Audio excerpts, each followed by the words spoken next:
இந்த மாதிரி அஜித் ஃபேன்ஸுக்கு வந்து ஒரு பெரிய டிசப்பாயின்மெண்ட் தான்.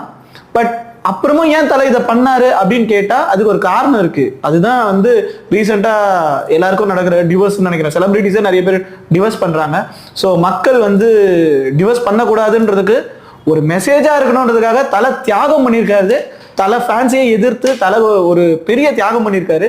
அவரோட தியாகத்துக்காக நம்ம இந்த படத்தை கண்டிப்பா பார்த்தே ஆகணும். பாத்துருங்க. காமெடி கிமெடி எதுவுமே இல்லை, சீரியஸ் தான், டோட்டல் சீரியஸ். நீங்க ரொம்ப சீரியஸ் ஆகணும்னா தலை படத்தை பாத்துருங்க. சொல்ல மாட்டேன், தேட்டர்லயே ஒரு சீனுக்கு எல்லாரும் சிரிச்சிட்டாங்க. என்ன சீன் தெரியுமா? ஒரு பாட்டி தலையை வந்து சுடுறதுக்கு கண்ணெத்துட்டு வந்து சுடும்.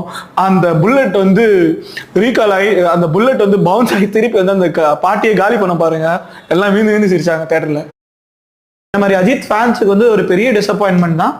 பட் அப்புறமும் ஏன் தலை இதை பண்ணாரு அப்படின்னு கேட்டா அதுக்கு ஒரு காரணம் இருக்கு. அதுதான் வந்து ரீசெண்டா